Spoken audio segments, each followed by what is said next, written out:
국민 여러분 안녕하십니까? 공작관TV 그레이트 게임 최수용입니다. 이번 시간에는 세금을 줄이자라는 주제로 말씀을 전해 올리고자 합니다. 종합부동산세, 증여세, 상속세 폐지, 또 법인세 인하 관련해서 말씀을 전해드리고자 합니다. 오늘도 이 방송을 전국 각지에서 또 해외 곳곳에서 시청해 주시는 동포 여러분들께 깊이 감사의 말씀을 전해 올립니다. 자, 오늘은요, DJ 노무현, 문재인 정권에서 어떻게 대한민국을 해체해서 중국에 갖다 바치려고 했는지에 대해서 말씀을 전해드리고, 또 무너져 가고 있는 대한민국을 다시 세계의 공장으로 부활시키는 방법에 대해서 말씀을 올리겠습니다. 결론부터 말씀드리자면, 좌파 정권은 각종 세금의 명목을 가지고 지속적으로 이 세금을 인상시켜서 기업들이 모두 대한민국을 떠나게 만들었고, 52시간 근로제, 급격한 최저임금 인상 등의 악법을 가지고 소상공인, 자영업자, 중소기업인들을 의도적으로, 고의적으로 붕괴시켰습니다. 여성가족부를 만들어서 남성과 여성 사이의 갈등을 조장하였고 서로 간에 혐오하게 만들었습니다. 그 결과 직장이 없는 결혼 정년기의 남녀가 결혼도 하지 못하고 서로 증오하게 되었고, 출산율이 떨어지자 인구를 늘린다는 명분을 들어서 중국인들을 대거 유입시키는 만행을 저질렀습니다. 앞서서 제가 공작관TV 그레이트 게임에서 언급한 바 있지만, 조선족에게 무려 18가지 혜택을 국민들 혈세로 제공하였던 것입니다. 의료보험에서 지방선거 투표권까지 제공하였던 것이죠.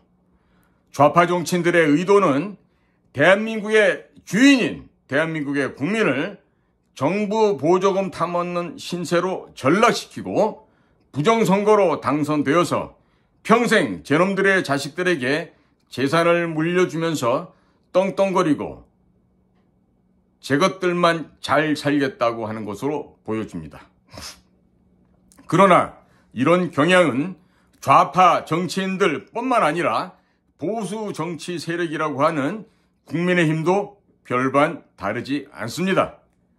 2009년 11월 3일 국민의힘 전신인 한나라당은 북경까지 찾아가서 중국 공산당과 업무 교류 협약서를 맺었고, 더불어민주당도 그 사내의 민주연구원이 2019년 7월 10일 북경에 가서 중국 공산당의 당 학교인 당교와 업무 교류 협약을 맺었습니다.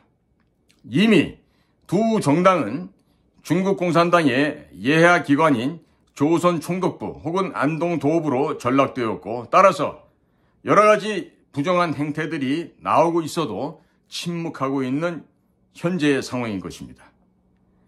대한민국 밖으로 나간 국내 기업을 다시 유치하기 위해서는 현행 25%포인트인 법인세를 18%포인트로 낮출 필요가 있습니다.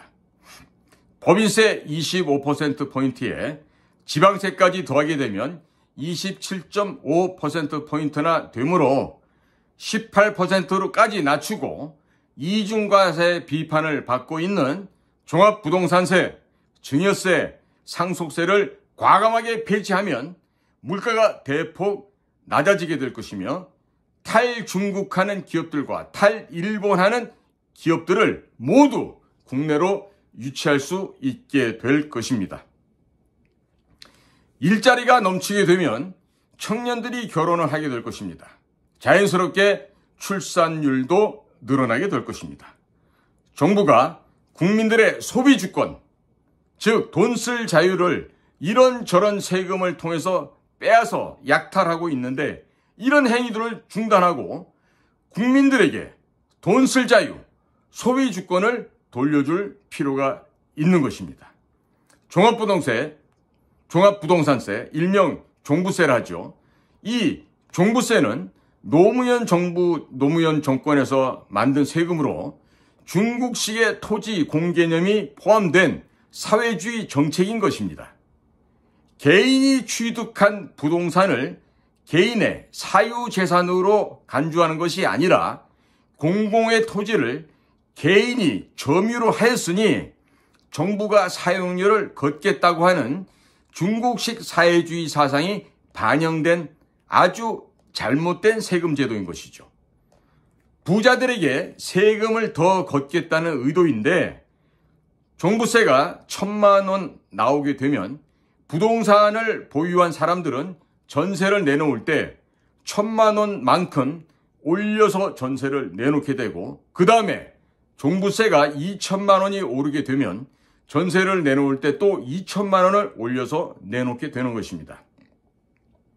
매년 전세값이 천정부지로 오르게 되니 겁에 질린 국민들은 너나 할 것 없이 빚을 내어서 부동산을 구매하게 되고 평생 빚을 갚다가 인생이 끝나게 되는 것입니다. 중간에 경제 위기가 오거나 실직을 하게 되면 그나마 어렵게 장만하였던 부동산도 헐값에 매각 처분을 해야 되니 정부, 공무원, 은행들만 좋은 일을 시키게 되고 정작 국민들은 정부, 공무원, 정치인, 은행의 노예로 전락하게 되는 것입니다. 또 부동산 가격이 오르게 되면 인건비뿐만 아니라 모든 물가가 폭등하게 되므로 국민들이 쓸 돈이 줄어들게 되니 시중에 돈이 풀리지 않게 되는 것입니다. 우리 몸에 피가 돌지 않으면 동맥경화라고 얘기하듯이 돈이 돌지 않는 돈맥경화로 연쇄적인 부작용이 일어나서 자영업, 소상공인, 중소기업인들도 줄도산을 하게 되는 것입니다. 또 기업들은 각종 물가와 인건비가 저렴한 지역으로 공장을 이전하게 되니 국민들은 일자리가 사라지고 이로 인한 고통을 겪게 되니 결혼을 앞두고 있는 20대, 30대 청년들은 일자리가 없고 결혼도 할 수 없게 되는 것입니다. 출산율이 떨어지니 유아복 가게, 산부인과, 컴퓨터 학원, 음악 및 미술학원, 분식점, 골목 상권이 초토화되는 것입니다. 좌파 정치인들은 대기업이 골목 상권을 침해했다고 거짓말을 늘어놓고 있는데 대기업에서 산부인과, 분식집, 미술학원, 음악학원을 망하게 했습니까? 결코 그렇지 않습니다. 노무현 정권 때 중국식 토지 공개념을 도입해서 만든 종부세의 폐해가 너무나도 크다 보니 좌파들이 거짓말로 모든 화살을 대기업에게 돌리고 있고 또 대기업을 못살게 굴어서 대기업으로부터 돈을 뜯어내고 돈을 안 주면 민노총을 동원해서 파업을 하고 정부는 민노총도 처벌하지 않고 수수방관하게 되니 대기업은 공장을 불갑을 해외로 이전하게 되는 것입니다. 소련이 북한에게 무기를 지원하고 중공군 298만 명이 참전했던 6.25 전쟁을 좌파 역사학자들은 동족상잔의 비극이라는 말로 중국 공산당과 소련군이 북한을 지원했던 역사적인 사실을 감추고자 하는 전략과 일맥상통한다고 할 수가 있겠습니다. 지금 우리 대기업이 골목 상권을 파괴했다는 것은 새빨간 거짓말이고 가짜 구호인 것입니다. 국민 여러분께서는 이러한 좌파들의 거짓 구호와 선동질에 절대로 속아서는 안 되실 것입니다. 자, 이미 모든 국민들께서 부동산을 취득할 때 취등록세를 모두 지급을 했기 때문에 매년 부동산에 대해서 종부세를 걷는 것은 명백한 이중 과세인 것입니다. 그러면 대형 텔레비전이나 피아노 역시 다 재산인데 왜? 무엇 때문에 부동산에만 재산세를 부과하는 것입니까? 중국식 토지 공개념, 즉 점유한 토지에 대해서 사용료를 내게끔 하는 개념이 포함되어 있기 때문입니다. 종부세를 통해서 부자들한테 많이 걷어서 가난한 사람들에게 무상복지를 하겠다고 선전을 했는데 결국 부자들은 전세에 세금을 얹어서 내놓기 때문에 가난한 사람들의 고열을 뽑아서 가난한 사람들에게 주면서 정치인들이 무상복지를 한다고 거짓말을 하고 사기를 치고 있는 것입니다. 국민 여러분들께서는 이와 같은 거짓말의 정치인들의 이 술수에 더 이상 놀아나서는 아니 될 것입니다. 종부세만 없어진다고 하더라도 국민들께서 은행의 노예가 또 공무원의 노예가 정부의 노예가 정치인들의 노예가 되는 상태에서 벗어나기 쉬워질 것입니다. 상속세, 증여세도 폐지해야 합니다.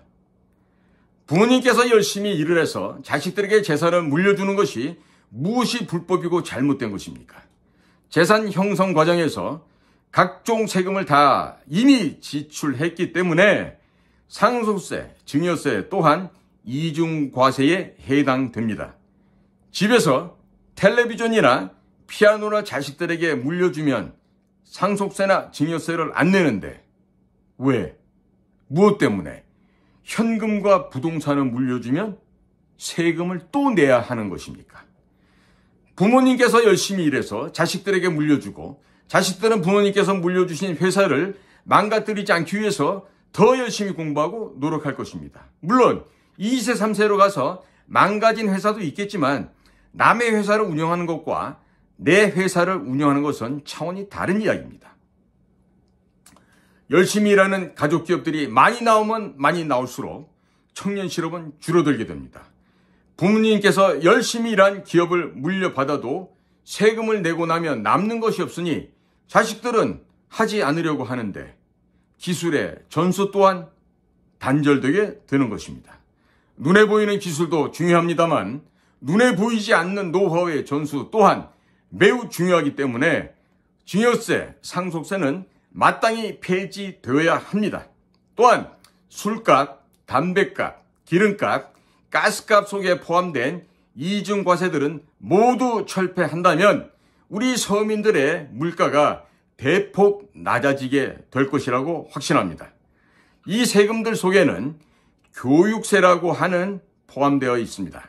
이 교육세가 포함되어 있는데 현재 매년 학생 숫자는 줄어드는데 교육 예산은 점점 늘어나고 있으니 학교에서 예산 낭비가 매우 심해지고 있습니다. 이 또한 현실입니다.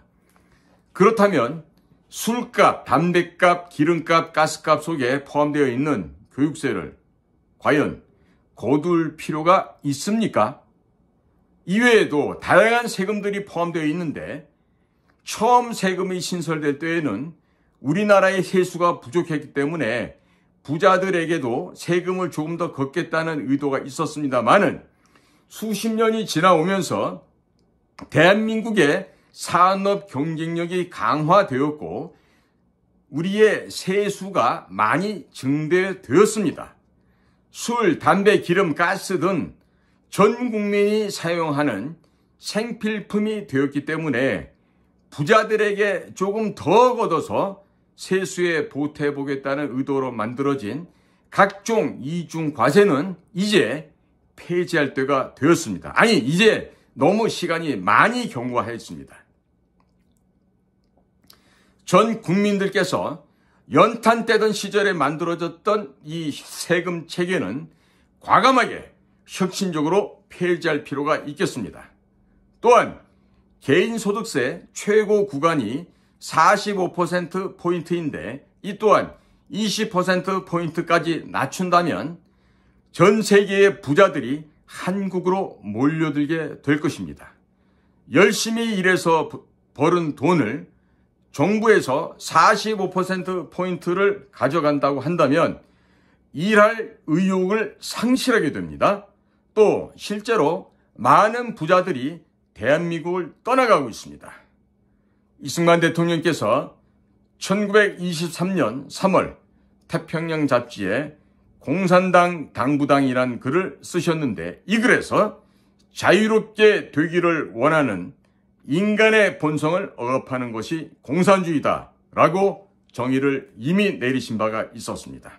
그런데 현재 우리나라는 국민들이 납득할 수 없는 각종 세금이 너무나도 많아서 국민들의 돈 쓸 자유, 돈 쓸 권리, 소비 주권이 박탈당하고 있습니다. 그렇지 않습니까, 국민 여러분? 자, 부자들의 재산을 빼앗아서 가난한 사람들에게 나눠주자는 김일성과 공산주의자들의 외침이 상당 부분 이미 실현되고 현재도 진행 중에 있습니다. 공무원의 숫자를 대폭 줄이고 불필요한 공기업은 과감하게 매각하고 한번 국회의원을 하면 죽을 때까지 매월 120만씩 나오는 국회의원 연금은 마땅히 폐지해야 할 것입니다. 처음에는 무보수 명예직으로 출발했던 지방자치단체의 의원들도 현재는 연간 수천만 원의 연봉을 타고 있고 아울러서 이들은 각종 이권에 개입하고 있는데 이러한 지방단체 선거제도 또한 반드시 폐지해야 할 것입니다. 시장, 구청장 정도는 선출한다고 하더라도 시의회, 구의회까지 선출한다는 것은 국토 면적이 협소한 대한민국의 현재 상황에서 대단히 불합리한 부분들이 많이 현존하고 있습니다. 또 각종 시민단체 지원금에 대해서도 국고 지원을 전면 중단해야 할 것입니다. 국민들의 동의조차 구하지 못하는 시민단체들이 정부 보조금의 길에서 연명을 하는데 이것은 국민들의 눈과 귀를 가리고 법치를 무력화시키려는 시도를 우리가 그냥 눈뜨고 보는 것 아니겠습니까? 따라서 이러한 막대먹은 자들의 이런 무도한 이런 시도를, 이런 악행들을 원천적으로 막을 수 있게 될 것입니다.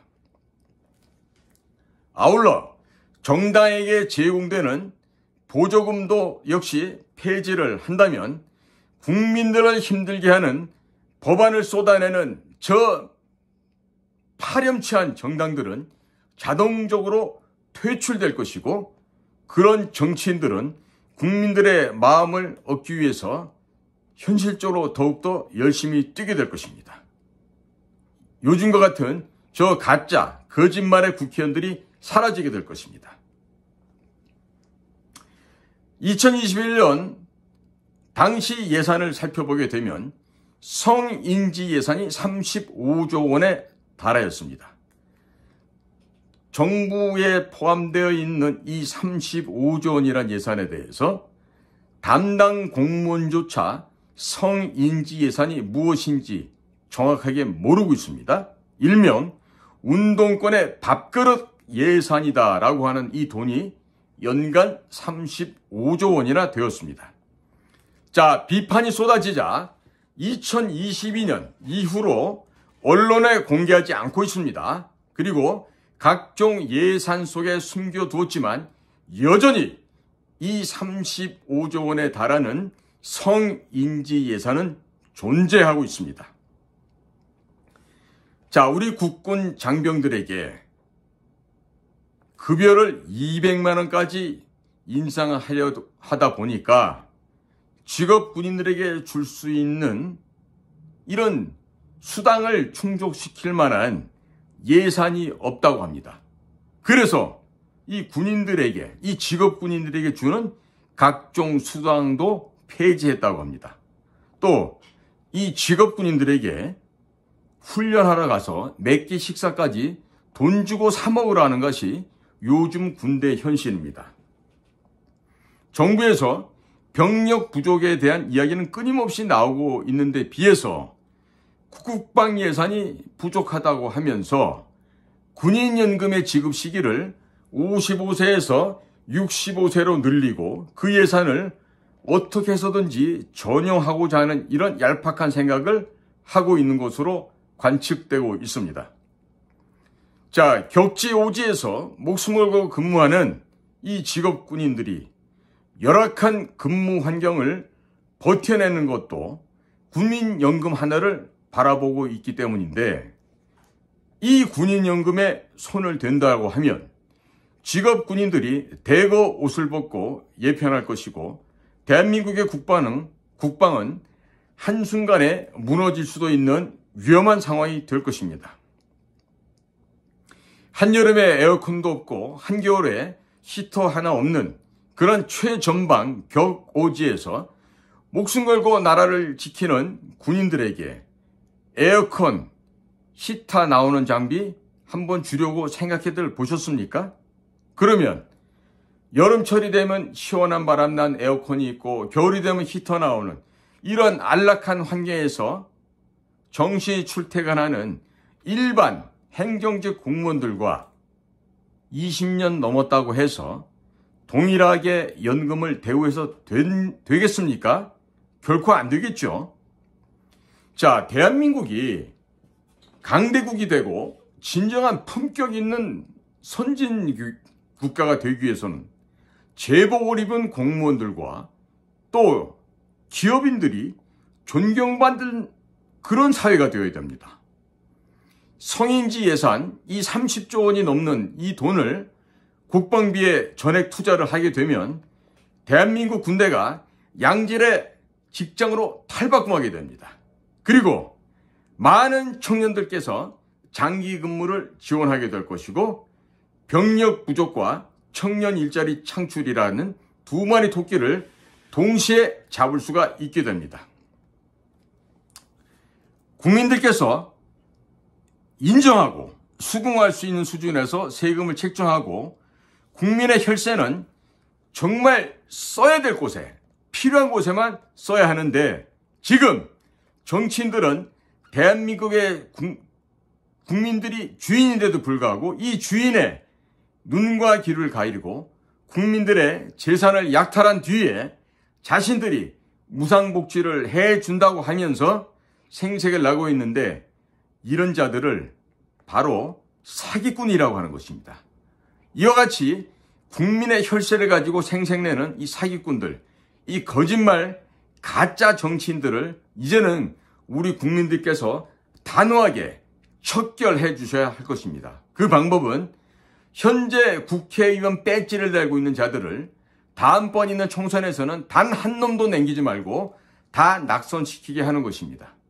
그래서 앞으로 이 국민들이 낼 수 없는 세금을 책정해 두고 세금을 안 낸다고 해서 처벌하여서 사회적 범죄자로 만드는 것은 마땅히 폐지되어야 될 제도입니다. 자, 이런 일련의 과정들이 동시다발적으로 진행되고 추진되면 국내외 기업들이 투자를 우리 국내로 대폭 늘리게 될 것이고, 부자들도 돈을 쓰게 되니 내수 경제에서도 돈이 순환을 하게 될 것입니다.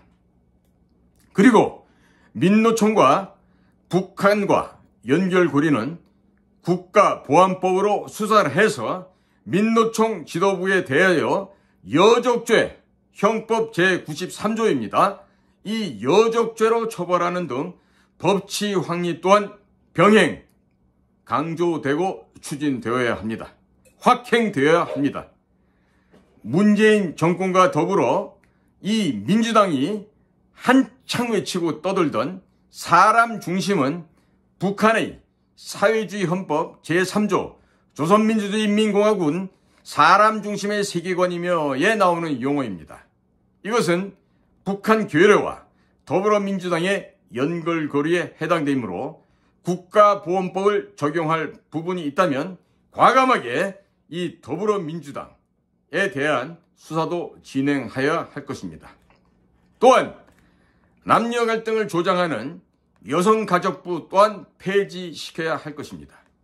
김대중 정권에서는 여성가족부를 설립하는데 여성가족부의 명칭이 Ministry of Gender Equality and Family로 되어 있습니다. 우리말로 번역하면 성평등 가족부입니다. 대한민국 헌법 36조 제1항에는 혼인과 가족생활은 개인의 존엄과 양성의 평등을 기초로 성립되고 유지되어야 하며 국가는 이를 보장한다고 되어 있기 때문에 여성가족부는 양성평등을 전제로 한 대한민국 헌법을 정면으로 부정하는 행정기관인 것입니다. 따라서 여성가족부를 해체하는 등 윤석열 정부의 결단은 매우 잘한 것이며 하루속히 반헌법적 기관인 여성가족부를 해체 소멸시켜야 할 것입니다. 그러나 친중정당 국민의힘은 여성가족부의 해체 대신 이름을 변경하고 존치시키겠다고 하는 결정을 내려서 한미동맹 강화를 바탕으로 정책을 추진하고 있는 윤석열 대통령과 대립각을 세우고 있습니다. 반헌법적 기관인 여성가족부의 해체가 어렵다고 한다면 반헌법적 기관을 옹호하는 국민의힘 해체운동을 해야 할 것입니다. 이 모든 업무들이 착실하게 진행된다면 청년들이 일자리를 가지게 될 것입니다. 남녀 갈등을 조장하는 젠더 이데올로기와 기업을 망가뜨리는 민노총 역시 사라지게 될 것입니다. 아울러서 부동산 가격도 낮아지게 될 것이고 전 국민들께서 행복하게 될 것입니다. 자연스럽게 출산율 또한 높아지게 될 것입니다. 중앙정부와 지방정부에서 매년 약 50조 원에 달하는 출산정책 장려금이 허공으로 낭비되고 있는데 이런 비용도 또한 줄일 수가 있을 것입니다. 대한민국이 제4차 산업혁명에 필요한 모든 기술을 다 보유하고 있습니다. 세계 FTA의 허브 국가이며 한류가 전 세계를 이끌어가고 있기 때문에 각종 세금만 낮추고 일본과 중국에 있는 기업들이 한국으로 몰려들게 되면 한국은 바야흐로 우길승천하는 전 세계의 융성하는 초강대국으로 발전할 수 있을 것입니다. 대한민국의 안보를 위협하고 있는 주변의 강대국들에 관한 자들을 손쉽게 용이하게 무너뜨릴 수 있는 절호의 기회가 찾아왔습니다. 부족한 세수는 제7광구, 제주도 남단에 있는 제7광구 해저 자원을 미국과 공동 개발하여 메꿀 수도 있을 것입니다. 작은 정부, 큰 시장이 대한민국을 세계의 공장으로 만들어내고 품격 있는 위대한 강국 대한민국을 만들어줄 것입니다. 오늘도 저희 공작관TV 그레이트 게임을 경청해 주셔서 대단히 감사합니다. 고맙습니다.